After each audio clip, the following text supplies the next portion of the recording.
একটা অদ্ভুত ধরনের ঘোষণা, যুদ্ধ বিরতির মেয়াদও বাড়লো কিন্তু অবরোধও চলবে। আচ্ছা, হয় এটা অবরোধ তো এক ধরনের, মানে একটা দেশকে অবরোধ করে রাখা মানে আর একটা যুদ্ধ, তো সেটাও চলবে। আবার যুদ্ধবিরতির মেয়াদ অনির্দিষ্টকালের জন্য বাড়াইছে ডোনাল্ড ট্রাম্প, যে আলোচনা শেষ না হওয়া পর্যন্ত। আলোচনা কি শেষ হবে? ইরানের প্রধান দাবি ছিল অবরোধটা তুললেই আলোচনা করব। তার মানে হচ্ছে সময় ক্ষেপণ।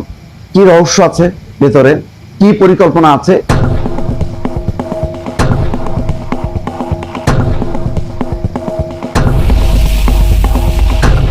পেন্টাগন, তারপরে ইসরায়েলের মোসাদ, এরা পরিকল্পনা করবে যে এই সুযোগে কি অঘটন ঘটানো যায়।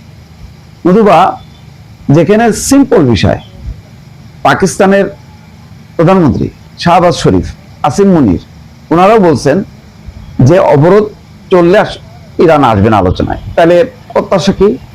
দাবিটা কি অবরোধটা তুলে দেয়া। বলতে পারতো যে ঠিক আছে, আমরা আলোচনার সাথে অবরোধ তুলে নিলাম, তারপর যদি আলোচনা ব্যর্থ হয় তাহলে আমরা আবার অবরোধ করব। অবরোধ মানে এই ধরনের অবরোধ হচ্ছে পার্ট অফ ওয়ার, মানে একটা যুদ্ধেরই একটা অংশ, ভিন্ন কিছু না। একটা দেশকে অবরুদ্ধ করে মানে কি? তাকে যুদ্ধ করে একটা দেশকে পরাস্ত করা হয়, তাকে শ্বাসরোধ করা হয়। তো অবরোধটা তো ওইরকমই হয়ে যাচ্ছে।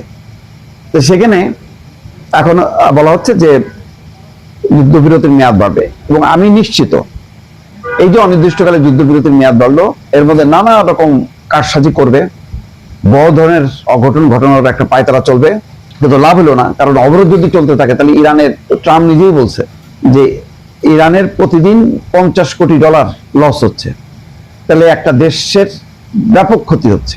এবং এখানে ব্রিটিশ নীতি নির্ধারক বলছে যে ইরানের জনগণের দুর্ভাগ্য যে তারা আভ্যন্তরীণভাবে অর্থনৈতিক চাপে আছে, শাসক গোষ্ঠীর কাছ থেকে গণতান্ত্রিক অধিকার পায় না, তারপরে দ্রব্যমূল্য বাড়ে, সেটা প্রতিবাদ করতে গেলে গুলি চালায়, আবার বৈশ্বিকভাবে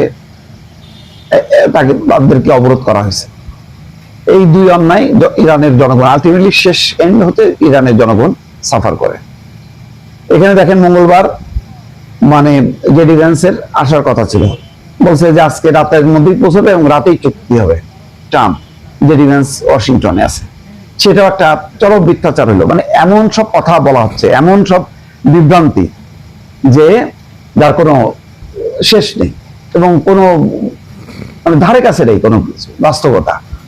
8ই এপ্রিল 2 সপ্তাহের যুদ্ধবিরতিতে সম্মত হয়েছিল যুক্তরাষ্ট্র এবং ইরান, যার সময়সীমা বুধবার শেষ হয়েছে, এবং আজকে থেকে আবার অনির্দিষ্টকালের জন্য যুদ্ধবিরতি আলোচনার স্বার্থে।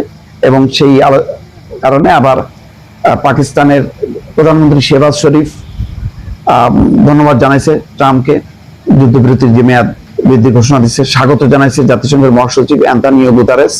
চলতি সপ্তাহে বর্তমান যুদ্ধবিরতির মেয়াদ শেষ হওয়ার কথা রয়েছে, যদিও যুক্তরাষ্ট্র ইরান আলোচনার পরিস্থিতি এখনো পরিষ্কার না। আদৌ ইরান আসবে কিনা, আসার মতন পরিস্থিতি তৈরি হচ্ছে কিনা।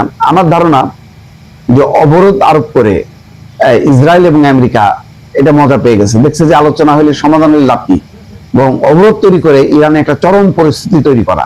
সেই কারণে মানে তারা হয়তো এখন চিন্তা করছে, আচ্ছা ঠিক আছে আলোচনা পরে করি, আগে অবরোধ দিয়ে দেশটাকে আরো মানে নির্মম অবস্থার দিকে ঠেলে ফেলি। এই পরিস্থিতি, এটা ভালো কোনো লক্ষণ না দর্শক।